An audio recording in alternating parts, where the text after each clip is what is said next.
എല്ലാ കാര്യങ്ങളും പറയാൻ പറ്റില്ല. എന്നാലും അത്യാവശ്യം കുറച്ച് കാര്യങ്ങളും ഞാൻ പറയാം. എന്റെ പേര് വെളിപ്പെടുത്താനായിട്ട് എനിക്ക് താല്പര്യമില്ല.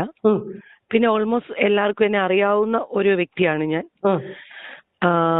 സുധിയുടെ വൈഫ് രേണുവിനെ കുറിച്ചാണ് എനിക്ക് കുറച്ച് കാര്യങ്ങൾ പറയാനുള്ളത്. എന്റെ ഒരു കസിൻ ചേച്ചി, അതുപോലെ എന്നെ സ്നേഹിക്കുന്ന 1-2 ചേട്ടന്മാര്. അപ്പൊ എനിക്കൊരിക്കലും അവളെ നാണം കെടുത്തണമെന്നോ ഇല്ലെങ്കിൽ അവളുടെ ഇമേജിനെ ബാധിക്കുന്നത് ചെയ്യണമെന്നൊന്നും എനിക്കൊരു താല്പര്യമുള്ള ഒരാളല്ല.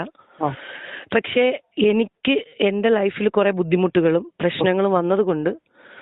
Hi guys, back with Renu Sudhi's video. I thought എൻ്റെ ചാനലിൽ ഞാൻ റിപ്പീറ്റഡ് ആയി ചെയ്ത ഒരു വ്യക്തിയുടെ വീഡിയോ ഏതാന്ന് ചോദിച്ചിട്ടുണ്ടെങ്കിൽ of course it is Renu സുധിയാണ്. പക്ഷേ ഇപ്രാവശ്യത്തെ വീഡിയോനൊരു വ്യത്യാസമുണ്ട്. കാരണം പൊതുവേ ഞാൻ രേണു സുധീൻ്റെ വീഡിയോ എങ്ങനെയാണ് ചെയ്യാന്ന് വെച്ചാൽ നമ്മളുടെ സോഷ്യൽ മീഡിയ പ്രൊഫൈലിൽ രേണു സുധി ചെയ്യുന്ന അല്ലെ കാണിച്ചു കൂട്ടുന്ന കാര്യങ്ങളെക്കുറിച്ച് എടുത്തു വന്ന് എൻ്റെ അഭിപ്രായം പറയലാണ്. പക്ഷെ ഇപ്രാവശ്യം അതല്ല. റീൽ ആൻഡ് റിയൽ മീഡിയ എന്ന് പറയുന്ന ഒരു ചാനലിൽ വന്നിട്ടുള്ള ഒരു ഇൻ്റർവ്യൂ അല്ലെങ്കിൽ ഒരു ലീക്ഡ് വോയിസ് അല്ലെങ്കിൽ ഒരു വോയിസ് റെക്കോർഡിങ്ങിനെ ബേസ് ചെയ്തിട്ടാണ് ഇന്ന് സംസാരിക്കുന്നത്. രേണു സുധിയുടെ ഹസ്ബൻഡായിട്ടുള്ള സുധി മരിച്ചുപോയൊരു വ്യക്തി റിലേറ്റ് ചെയ്തിട്ടുള്ള ഒരു വീഡിയോനെ പറ്റി സംസാരിക്കുന്നത് ഒട്ടും ശരിയായിട്ടുള്ളൊരു കാര്യമല്ല. എന്നാലും ഈ വീഡിയോയിൽ ഇതൊരു ടോപ്പിക് ആയതുകൊണ്ട് മാത്രം ഞാൻ പറയുകയാണ്. ഇപ്പോൾ സുധി എന്ന് പറയുന്ന രേണു സുധിയുടെ ഹസ്ബൻഡിൻ്റെ 2ാം ഭാര്യ വന്ന് സംസാരിക്കുന്ന ഒരു വീഡിയോ ആണിത്. അപ്പം പൊതുവെ ഇൻ്റർവ്യൂസൊക്കെ കണ്ടിട്ടുള്ള ആൾക്കാർക്ക്, അല്ലെങ്കിൽ ഞാൻ സത്യസന്ധമായി പറയാം, എനിക്ക് അറിയുന്നത് രേണു സുധി എന്ന് പറയുന്ന ആൾക്കൊരു ഭാര്യ ഉണ്ടായിരുന്നു. പുള്ളിക്കാരി മരിച്ചുപോയി. അതിനുശേഷം 2ാമത് വന്ന ആളാണ് രേണു സുധി എന്ന രീതിയിലായിരുന്നു എനിക്ക് വരെ അറിയുന്നത്. പക്ഷേ ലേറ്റർ ഓൺ ഇപ്പോഴാണ് റിയലൈസ് ചെയ്തത് ഇതിനിടയിൽ ഒരു ഭാര്യയുണ്ട്. അത് ലീഗലി ഉള്ള ഭാര്യയാണ്. 2013 കല്യാണം കഴിച്ചിട്ടുള്ളത്. വീട്ടുകാരെല്ലാം അറിഞ്ഞുള്ള കല്യാണമാണ്. അമ്പലത്തിൽ വെച്ചിട്ടാണ് കല്യാണം കഴിച്ചിട്ടുള്ളത്. ഫസ്റ്റ് ഭാര്യ ശാലിനിയുമായിട്ട് നല്ല സുഹൃത്ത് ബന്ധത്തിലുള്ളൊരു ലേഡിയാണിത്. ഇവരൊരു കോമഡി മിമിക്രി ആർട്ടിസ്റ്റാണ്. ഫ്ലവേഴ്സിലെ പ്രോഗ്രാമിലൊക്കെ ഉള്ള ഒരു ലേഡിയാണ്. അല്ലെ ഇങ്ങനൊരു കഥാപാത്രം ഉണ്ട് എന്നുള്ളത് ഞാൻ സത്യസന്ധമായി പറഞ്ഞാൽ ഇപ്പോഴാണ് അറിയുന്നത്. അപ്പോൾ ഈ പെർട്ടിക്കുലർ ലേഡി വന്ന് ഇൻ്റർവ്യൂവറിനോട് പറയുന്ന കുറച്ച് കാര്യങ്ങളാണ് നമ്മുടെ വീഡിയോയിലുള്ളത്. അതിൽ വ്യക്തമായി അവർ പറയുന്ന ഒരു കാര്യം എന്താണെന്ന് വെച്ചാൽ 2013 തൊട്ട് നീണ്ടു നിന്ന 5 കൊല്ലത്തെ ഞങ്ങളുടെ ബന്ധം തകരാൻ കാരണം രേണു സുധി ആണ് എന്നാണ് പറയുന്നത്. അപ്പോൾ നമുക്ക് ആ വീഡിയോ ഏകദേശം ഒരു 10 മിനിറ്റ് എങ്ങാനുള്ള വീഡിയോ ആണ്. അതിൽ വളരെ വേണ്ടപ്പെട്ട നിങ്ങളുമായി ഡിസ്കസ് ചെയ്യേണ്ട പ്രധാനപ്പെട്ട കുറച്ച് വോയിസുകൾ മാത്രമേ ഞാൻ എടുത്തുള്ളൂ. വീഡിയോ ഫുള്ള് കാണണം എന്ന് ആഗ്രഹമുള്ളവർ റീൽ ആൻഡ് റിയൽ മീഡിയ എന്ന് പറയുന്ന ചാനൽ പോയി നോക്കാം കേട്ടോ. അപ്പോഴ് അങ്ങനെയാണ് ഞങ്ങൾ മാരേജ് ചെയ്യുന്നതും. മാരേജ് ചെയ്യുമ്പോൾ ഏഷ്യൻറ്റ് നിൽക്കുമ്പോഴാണ് മാരേജ് ചെയ്യുന്നതും. പിന്നെ കോമഡി ഫെസ്റ്റിവലിലേക്ക് വന്നു. പിന്നെ കോമഡി മാസ്റ്റേഴ്സ് എന്ന് പറയുന്ന പ്രോഗ്രാമിലേക്ക് വന്നു. ഒരു നിമിഷം, നിങ്ങളുടെ മാരേജ് കഴിഞ്ഞ വർഷം ഏതാണ്? 2013 2012 ലാസ്റ്റ് ഡിസംബർ 26-ാം തീയതി ആയിരുന്നു. 2012 ലാസ്റ്റ്. ഓക്കെ. അപ്പൊ ഈ കല്യാണം നിങ്ങൾ സ്നേഹിച്ച് കല്യാണം നടന്നത് കൊല്ലം മാടന്നര ക്ഷേത്രത്തിൽ വെച്ചിട്ടായിരുന്നു കല്യാണം നടന്നത്. സുധിച്ചേട്ടന്റെ ഫ്രണ്ട്സും എന്റെ ഫാമിലിയും അവരുടെ ഫാമിലിയും എല്ലാരും കൂടി ചേർന്നിട്ടാണ് കല്യാണം നടത്തിയത്. നിങ്ങൾ പ്രേമിച്ച് കെട്ടിയതാണോ അതോ നിങ്ങൾ പ്രേമിച്ച് കെട്ടിയതാണോ എന്ന് വെച്ചാൽ പ്രേമൊന്നുമില്ല. ഞാൻ ഈ ഓഡിയോ ഇപ്പം ഈ വീഡിയോയിൽ ഷെയർ ചെയ്ത് എന്തിനാന്ന് വെച്ചിട്ടുണ്ടെങ്കിൽ ഇനി എൻ്റെ വായയിൽ നിന്ന് കേൾക്കുന്നതാണെന്ന് നിങ്ങൾക്ക് തോന്നണ്ട. ഇങ്ങനൊരു ജെനുവിൻ ആയിട്ടുള്ള ഒരു വ്യക്തി ഉണ്ട്, സുധിയുടെ 2nd വൈഫ് ആയിരുന്നു എന്നുള്ള കാര്യം നിങ്ങൾ അറിയാൻ വേണ്ടിയാണ് ഞാൻ ഈ പെർട്ടിക്കുലർ ഓഡിയോ എന്ന് പറയുന്നത് ഷെയർ ചെയ്തത്. കാരണം ഇതിൽ പറയുന്നത് എന്താണെന്ന് വെച്ചാൽ രേണു സുധി എന്ന് പറയുന്ന ഒരു വ്യക്തി ഈ പെർട്ടിക്കുലർ ലേഡീനെ വൈഫായിട്ട് അക്സെപ്റ്റ് ചെയ്യുന്നില്ല.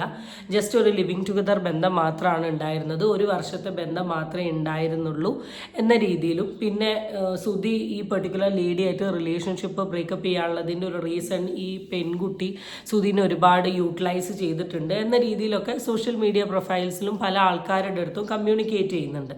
എന്നുവെച്ചാൽ ജനറൽ ഓപ്പൺ ആയിട്ട് പറയുന്നു എന്നല്ല, ഈ പെർട്ടിക്കുലർ ലേഡിക്ക് അറിയുന്ന പല ആൾക്കാരോടും. അപ്പം അവരൊക്കെ ഇത് എന്ത് ചെയ്യുന്നുണ്ട്, ഓട്ടോമാറ്റിക്കലി വന്നിട്ട് ഈ ലേഡീൻ്റെ അടുത്ത് പറയുന്നുണ്ട്. അപ്പം തൻ്റെ സത്യാവസ്ഥ പുറത്ത് പറയണം എന്നൊരു തോട്ടിലാണ് പുള്ളിക്കാരി വന്ന് ഇത്ര കാര്യങ്ങൾ കൺവേ ചെയ്തത്. അപ്പം സുധി എന്ന് പറയുന്ന വ്യക്തിയുടെ 3rd വൈഫാണ് രേണു സുധി എന്നുള്ളതാണ് ഇതിൽ കൂടെ റിയലൈസ് ചെയ്യേണ്ടത്. അപ്പോൾ ഇവർ പറഞ്ഞതനുസരിച്ചിട്ട് ഇവരെ കോമഡി ഫീൽഡിലോട്ട് കുറച്ച് നന്നായി കൊണ്ടുവന്നത് ഈ സുധി ആയിരുന്നു.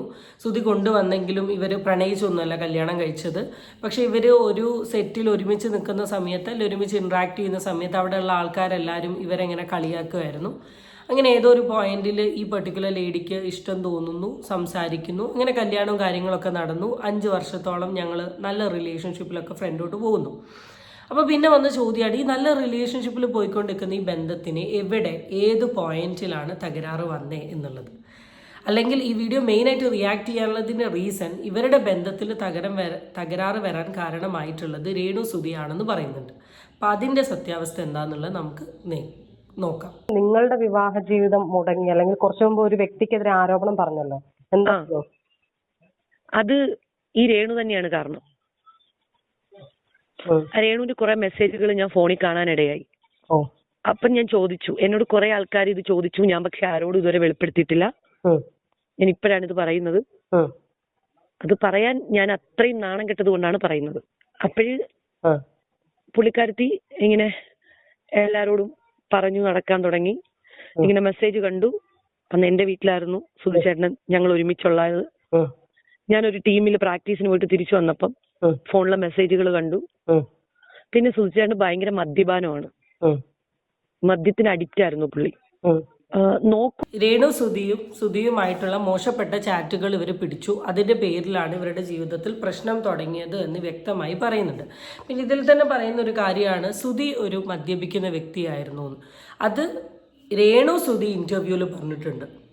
സുധി എന്ന് പറയുന്ന വ്യക്തി മദ്യപിക്കുന്ന ഒരാളായിരുന്നു, അത് അദ്ദേഹത്തിൻ്റെ ജീവിതത്തെ ബാധിച്ചിട്ടുണ്ട് എന്നൊക്കെ പറഞ്ഞിട്ടുണ്ട്. അല്ലാണ്ടും കുറേ വർത്തമാനങ്ങളിലും അല്ലെ റിയാക്ഷൻ വീഡിയോ ചെയ്യുന്ന ആൾക്കാരിലും ഒക്കെ പറഞ്ഞു കേട്ടിട്ടുണ്ട്. പക്ഷെ ആൽക്കഹോളിസം ഒരു ഡിസീസ് ആവുന്ന സമയത്ത് ഓട്ടോമാറ്റിക്കലി പല ആൾക്കാർക്കും എക്സ്ട്രാ മാരിറ്റൽ റിലേഷൻഷിപ്പ് ഉണ്ടാവാനുള്ള ചാൻസ് കൂടുതലാണ്. കാരണം എന്താണെന്ന് വെച്ചിട്ടുണ്ടെങ്കിൽ മദ്യം എന്ന് പറയുന്ന ഒരു ഫാക്ടർ ഒരു വ്യക്തിയുടെ സെക്ഷുവൽ അട്രാക്ഷൻസ് അല്ലെങ്കിൽ സെക്ഷുവൽ ഇൻട്രസ്റ്റ് കൂട്ടും. അപ്പോൾ ഈ മദ്യപിച്ചു കൊണ്ട് ഒരു ഹസ്ബൻഡ് വൈഫിനെ സെക്ഷുവലി അപ്രോച്ച് ചെയ്യുന്ന സമയത്ത് ചിലപ്പം ആ സ്മെല്ല് കാരണോ അല്ല അടിച്ചു വന്ന ദേഷ്യത്തിൻ്റെ പുറത്തോ അവർക്കൊരു സാറ്റിസ്ഫൈഡ് സെക്ഷുവൽ റിലേഷൻഷിപ്പ് വരില്ല. അപ്പോൾ ഓട്ടോമാറ്റിക്കലി പല പുരുഷന്മാർക്കും പല ബന്ധങ്ങൾ ഉണ്ടാവാനുള്ള ചാൻസ് ഉണ്ട്. അപ്പോൾ കേട്ടത് വെച്ച് ഈ വീഡിയോയിൽ തന്നെ ഈ സെക്കൻഡ് വൈഫ് പറയുന്നുണ്ട് സുധിക്ക് ഒരുപാട് പേരുമായിട്ട് റിലേഷൻഷിപ്പ് ഉണ്ടായിരുന്നു. പക്ഷേ അതിൽ രേണു സുധി ഡിഫറെൻ്റ് ആയിരുന്നു. കാരണം ഇവരുടെ ഇടയിലുള്ള ചാറ്റ് കുറച്ചും കൂടെ ഒരു വൾഗറായ അല്ലെങ്കിൽ മോശമായ രീതിയിലുള്ള ചാറ്റ് ആയിരുന്നു എന്ന് പറയുന്നുണ്ട്. അപ്പം ഇത് ഈ പെർസ്പെക്റ്റീവ് വെച്ച് നോക്കുമ്പോൾ ചിലപ്പോൾ ശരി ഉണ്ടാവാം. നോക്കുമെന്ന് ചോദിച്ചു കഴിഞ്ഞാൽ കാശ് കിട്ടി കഴിഞ്ഞാൽ നന്നായിട്ട് നോക്കും പുള്ളി. കാശില്ലാന്നുണ്ടെങ്കിൽ എല്ലാരും കയ്യിൽ നിന്ന് കടം മേടിക്കും. എല്ലാരെയും വിളിച്ച് കടം മേടിച്ചെങ്കിലും പുള്ളി മദ്യപിക്കും. ഒരു മദ്യത്തിന് അഡിക്റ്റ് ആയിട്ടുള്ള ഒരു വ്യക്തിയുടെ ഒരു പ്രത്യേകത എന്താണെന്ന് വെച്ചാൽ അയാൾ കുടിക്കാണ്ട് സർവേ ചെയ്യാൻ പറ്റില്ല. അയാൾ വീട്ടിലെ കാര്യങ്ങൾ നോക്കിയില്ലെങ്കിലും ഭക്ഷണം കഴിച്ചില്ലെങ്കിലും പിറ്റേ ദിവസം അയാൾ കുടിക്കണം. അപ്പോൾ കുടിക്കണം എന്നൊരു തോട്ട് വന്നിട്ടുണ്ടെങ്കിൽ നിങ്ങൾ ഈ പറഞ്ഞതുപോലെ കടം വാങ്ങി അല്ല അതിൻ്റെ എക്സ്ട്രീം ലെവൽ പോയിട്ടുണ്ടെങ്കിൽ ഇറന്നിട്ടാണെങ്കിലും കുടിച്ചിരിക്കും. അങ്ങനെ ഞാൻ ഒരു ടീമിലേക്ക് റിഹേഴ്സലിന് പോയിട്ട് തിരിച്ചു വന്നപ്പം പുള്ളിക്കാരത്തിന്റെ മെസ്സേജ് കണ്ടു. അങ്ങനെ ആ മെസ്സേജുകൾ എനിക്ക് ഇപ്പോഴും ഓർമ്മയുണ്ട്, ഞാനൊന്നും മറന്നിട്ടില്ല. ഞാൻ എന്ത് ചെയ്യുന്നു ചോദിച്ചപ്പോൾ പുള്ളിക്കാരന്റെ വീട്ടിലാണ്. എൻ്റെ വീട്ടിൽ എൻ്റെ അമ്മ വെച്ച ഫുഡും കഴിച്ച് കിടന്നുറങ്ങുന്ന മനുഷ്യൻ പറയുന്നത് ഞാൻ എൻ്റെ വീട്ടിലാണ്. അപ്പൊ ആള് ചോദിക്കുന്നു നിങ്ങൾ പിണക്കണോ അല്ല പിണങ്ങാതിരിക്കാൻ കൊണ്ടാക്കിയിരിക്കുവാണെന്നൊക്കെ പറഞ്ഞ് കുറെ ഡയലോഗും കാര്യങ്ങളും ഒക്കെ അതിനകത്ത് വന്നു. നിങ്ങളെ കുറിച്ചാണ് ചോദിക്കുന്നത്, അതായത് എന്നെ കുറിച്ച് പുള്ളിക്കാർക്ക് ചോദിക്കുമായിരുന്നു. അറിയാമായിരുന്നു ഇന്ന പോലെ കല്യാണം കഴിഞ്ഞതാണെന്ന് അറിയായിരുന്നു. അത് ഇതൊന്നും ഒരു കേസൊന്നും അല്ലായിരുന്നു, പല കേസുകൾ ഉണ്ടായിരുന്നു. പക്ഷെ ഇത് കുറച്ച് വൾഗറായിട്ടുള്ള മെസ്സേജുകൾ കണ്ടപ്പം അന്നാണ് എനിക്ക് വേണ്ട എന്നും പറഞ്ഞിട്ട് എന്റെ വീട്ടിൽ നിന്ന് എന്റെ പരിസരക്കാർക്കെല്ലാം അറിയാം. എന്റെ പരിസരക്കാരെല്ലാം വീട്ടിന്റെ ബഹളം കെട്ടിട്ട് വന്നു. ഈ പെർട്ടിക്കുലർ വ്യക്തിയുടെ ബന്ധം അവസാനിപ്പിച്ചു പോയതിന്റെ ഒരു എക്സാക്ട് അല്ലെങ്കിൽ ഒരു മെയിൻ റീസൺ എന്താന്ന് വെച്ചാൽ സുധിയുടെ ഈ രേണുവായിട്ടുണ്ടായിരുന്ന ഒരു ബന്ധമായിരുന്നു. അപ്പം അത് വളരെ മോശം രീതിയിലുള്ള ഒരു ചാറ്റായിരുന്നു. ആ ചാറ്റ് പിടിച്ച സമയത്താണ് ഇനി ഈ ബന്ധം ഫ്രണ്ടോട്ട് കൊണ്ടുപോകണ്ട എന്ന് തോന്നിയതും ഇറങ്ങിപ്പോയതും. അപ്പോൾ സത്യസന്ധമായി പറഞ്ഞിട്ടുണ്ടെങ്കിൽ രേണു സുധി ഇത്രയും കാലം ക്രിയേറ്റ് ചെയ്തുകൊണ്ടിരുന്ന ഈ കഥകൾ അല്ലെങ്കിൽ തൻ്റെ ജീവിതം എങ്ങനെയായിരുന്നു, ഞങ്ങൾ എങ്ങനെയായിരുന്നു ഇങ്ങനെയായിരുന്നു എന്ന് പറഞ്ഞാലൊക്കെ എന്ത് സത്യമുള്ളത്? കല്യാണം കഴിച്ച് നിൽക്കുന്ന ഒരു സ്ത്രീ അല്ലെങ്കിൽ കല്യാണം കഴിച്ച് നിൽക്കുന്ന ഒരു പുരുഷനെ മെസ്സേജ് അയച്ച് വീഴ്ത്തുക എന്ന് പറയുന്നത് നല്ലൊരു സ്വഭാവമായിട്ട് നിങ്ങൾക്ക് തോന്നുന്നുണ്ടോ? ഞാൻ എപ്പോഴും പറയലുണ്ട്, നിങ്ങൾക്ക് കിട്ടുന്ന കപ്പിൾ ചിലപ്പോൾ 100% പെർഫെക്റ്റ് ആവണമെന്നില്ല എന്ന് കരുതി അവർ തീരെ വിലയില്ലാത്ത വ്യക്തിയല്ല. ഓരോ വ്യക്തിക്കും അവരുടേതായ സ്വഭാവങ്ങളുണ്ട്. ചിലപ്പോൾ ആ സ്വഭാവവുമായി അഡ്ജസ്റ്റ് ചെയ്ത് പോകാൻ പറ്റുന്ന വ്യക്തികളുണ്ടാവും. ഇപ്പോൾ ഫോർ എക്സാമ്പിൾ, ഇപ്പം ഞാൻ കല്യാണം കഴിച്ച് നിൽക്കുന്ന ഒരു പാർട്ട്ണർ, ആ പാർട്ട്ണറെ സംബന്ധിച്ച് ചിലപ്പോൾ ഞാൻ പെർഫെക്റ്റ് ആവണമെന്നില്ല, അല്ലെ എന്നെ സംബന്ധിച്ച് അയാൾ പെർഫെക്റ്റ് ആവണമെന്നില്ല. പക്ഷേ എൻ്റെ ക്വാളിറ്റീസ് അക്സെപ്റ്റ് ചെയ്യുന്ന ആൾക്കാരും അല്ലെങ്കിൽ അയാളുടെ ക്വാളിറ്റി അക്സെപ്റ്റ് ചെയ്യുന്ന ആൾക്കാരും വേറെ ഈ ലോകത്തുണ്ട്. ഒരു റിലേഷൻഷിപ്പ് ഫ്രണ്ടോട്ട് കൊണ്ടുപോകാൻ നിങ്ങളെ കൊണ്ട് പറ്റുന്നില്ല എന്ന് തോന്നുകയാണെങ്കിൽ mutually get separated and move on. ഇതേ ഉള്ളൂ. അല്ലാണ്ട് ഒരാൾ നിൽക്കേ മറ്റൊരാൾ നോക്കുക എന്ന് പറയുന്നത് ഒരിക്കലും നല്ല കാര്യമല്ല. അതിന് നിൽക്കുന്ന ആൾക്കാരും നല്ല കാര്യമാണെന്നല്ല പറഞ്ഞത്. ഇനി പച്ചയ്ക്ക് പറയുകയാണെങ്കിൽ കൊല്ലം സുധി 2ാം ഭാര്യയായിട്ട് ജീവിച്ചുകൊണ്ട് നിൽക്കുന്ന സമയത്ത് ഉണ്ടായിരുന്ന ഒരു അവിഹിതായിരുന്നു രേണു സുധി എന്ന് പറയുന്നത് എന്നാണ് ഈ ഓഡിയോയിൽ കൺവേ ചെയ്യുന്നത്. ഇപ്പം നമ്മൾ വൺ സൈഡ് മാത്രമേ കേട്ടിട്ടുള്ളൂ. പക്ഷെ അവർ ഇത്രയും കാര്യങ്ങൾ വിശദീകരിച്ച് പറഞ്ഞത് വെച്ച് ഇതിലൊരു സത്യാവസ്ഥ ഉണ്ട് എന്ന് തോന്നുന്നു. പക്ഷേ ഇതിൽ സത്യമല്ല എന്ന് രേണു സുധിക്ക് തോന്നുന്നുണ്ട്. സ്വന്തം സൈഡ് പ്രൂവ് ചെയ്യണം എന്ന് ആഗ്രഹം ഉണ്ടെങ്കിൽ വേണമെങ്കിൽ വന്ന് പറയാം. ഇപ്പം കേട്ട വൺ സൈഡ് വെച്ചിട്ടുള്ള എൻ്റെ ഒരു പെർസെപ്ഷനാണ്. ആൻഡ് ഇത്രയും സ്റ്റോറി ആ പർട്ടിക്കുലർ വ്യക്തിക്ക് ഉണ്ടാക്കി പറയുമെന്ന് എനിക്ക് പേഴ്സണലി തോന്നുന്നില്ല. കാരണം ഉണ്ടാക്കി പറയണമെങ്കിൽ എന്തെങ്കിലും ഒരു കാരണം വേണ്ടേ? ഫെയിമിന് വേണ്ടിയിട്ടാണ് അവർ എന്ത് ചെയ്യണം, അവർ ഐഡൻറ്റിറ്റി റിവീൽ ചെയ്യണം, അവരുടെ ഫേസ് കാണിക്കണം, അല്ല അവരുടെ ചാനലിൽ കൂടെ ഷെയർ ചെയ്യണം. ഇപ്പോൾ പൈസയ്ക്ക് വേണ്ടിയാണെങ്കിലൊക്കെ ഇവർ അതൊന്നും ചെയ്തിട്ടില്ല. അവരുടെ ഐഡൻറ്റിറ്റിയോ ഫേസോ ഒന്നും റിവീൽ ചെയ്യാണ്ട് ഒരു വോയിസ് കൂടെ കാര്യം പറഞ്ഞു പോയിട്ട് മാത്രമേ ഉള്ളൂ. ഇപ്പോൾ ഒരു ഫെയിമിന് വേണ്ടിയിട്ടോ ഒരു പൈസയ്ക്ക് വേണ്ടിയിട്ടോ ചെയ്തതാണെന്ന് എനിക്ക് തോന്നുന്നില്ല. പിന്നെ 2013 to 5 കൊല്ലം 14, 15, 16, 17, 18 2018, 19 ആയപ്പോൾ ഇവരുടെ ബന്ധം അവസാനിച്ചിട്ടുണ്ട്. അപ്പോൾ ഈ 2019 കഴിഞ്ഞ് ഈ സുധി മരിച്ചു കഴിഞ്ഞതിന് ശേഷം ഈ ലേഡിക്ക് എന്തിനാ വെറുതെ ഇല്ലാത്തൊരു കാര്യം സുധി എന്ന് പറയുന്ന വ്യക്തിനെ കുറിച്ച് ക്രിയേറ്റ് ചെയ്യേണ്ട ആവശ്യം? ഇപ്പം കറൻ്റ്ലി സുധി എന്ന് പറയുന്ന വ്യക്തിനെ വിറ്റുകൊണ്ട് ജീവിക്കുന്ന ആളാരാന്നുള്ളത് നമുക്ക് നന്നായിട്ട് അറിയാം. അപ്പോൾ അവർക്ക് അങ്ങനെ ഒരു കാര്യം ക്രിയേറ്റ് ചെയ്യേണ്ടത്. അപ്പോൾ ഈ ഫാക്ടേഴ്സൊക്കെ വെച്ച് നോക്കുമ്പോൾ ഇതൊരു ഫേക്ക് സ്റ്റോറി ആയിട്ട് എനിക്ക് പേഴ്സണലി തോന്നുന്നില്ല. പക്ഷേ അറിയില്ല, രേണു സുധി ഇത് കാണും. ചിലപ്പോൾ ഇപ്പോൾ അടുത്ത ഇൻ്റർവ്യൂവിൽ വന്നിട്ട് ഇത് ഫേക്ക് ആണെന്ന് പറഞ്ഞ് എക്സ്പ്ലെയിൻ ചെയ്യുന്ന സമയത്ത് നമുക്ക് ബാക്കി എന്താണെന്നുള്ളത് പറയാൻ പറ്റും. കല്യാണം കഴിച്ചിരിക്കുമ്പോൾ തന്നെയാണ് ഈ വ്യക്തിയുമായി ചേട്ടന് ഇഷ്ടം ഉണ്ടാവുന്നത് അല്ലേ? തീർച്ചയായിട്ടും. അത് ഞങ്ങൾ ആ ലാസ്റ്റ് ടൈമിലാണ് ഞാൻ അറിയുന്നത്. അല്ല, അപ്പം നിങ്ങൾ കരുതുന്ന ഒരു മെസ്സേജിലൂടെ മാത്രമുള്ള ഒരു ബന്ധമാണെന്നായിരുന്നോ, അതോ അതിൽ അല്ല അവർ തമ്മിൽ കാണുന്നു എന്നൊക്കെ ഉണ്ടായിരുന്നു അതില്. അവർ തമ്മിൽ കാണുന്നുണ്ട്. ഇപ്പൊ ഇങ്ങനെ അയക്കുമല്ലോ, എനിക്ക് ഇങ്ങനെ റെക്കോർഡിങ്ങിൽ അത് പറയാനായിട്ട് ബുദ്ധിമുട്ടാണ് ചേച്ചി. അതുകൊണ്ടാണ് വൾഗർ മെസ്സേജുകളൊക്കെ ഉണ്ടായിരുന്നു. ചേട്ടൻ എൻ്റെ അടുത്ത് വന്നിട്ട് പോകുമ്പോ, ചേട്ടാ എനിക്ക് ഭയങ്കര സങ്കടമാണ്, ഇനി എന്നാണ് ചേട്ടനെ കാണുന്നത്? അപ്പൊ പുള്ളി പറയുന്നു, എനിക്കങ്ങനെ എപ്പോഴും ഒന്നും വരാനൊക്കില്ല. അപ്പൊ നിങ്ങൾ ചോദിച്ചില്ലേ ഈ പെൺകുട്ടി? ചോദിച്ചു സുജി അടിക്കുകയൊക്കെ ചെയ്തു. ഞാൻ ചോദിച്ചു. ആ ടൈമിലാണ് കോമഡി ഫെസ്റ്റിവലിൽ ഇവര് വിന്നറാകുന്നത്. വിന്നറായി. സോ ഈ വീഡിയോയിൽ വീണ്ടും കുറേ കാര്യങ്ങൾ പറയുന്നുണ്ട്. അവരുടെ ചാറ്റ് പിടിച്ചത്, പിന്നെ ചാറ്റ് ചെയ്യാൻ യൂസ് ചെയ്തിരുന്ന ഫോൺ എറിഞ്ഞ് പൊട്ടിച്ച കാര്യം പറയുന്നുണ്ട്. അവരുടെ ഇടയിൽ വഴക്കുണ്ടായ കാര്യം പറയുന്നുണ്ട്. ഈ ലേഡി സഹി കെട്ടിട്ട് പുള്ളീനെ അടിച്ച കാര്യങ്ങൾ പറയുന്നുണ്ട്. എല്ലാം പറയുന്നുണ്ട്.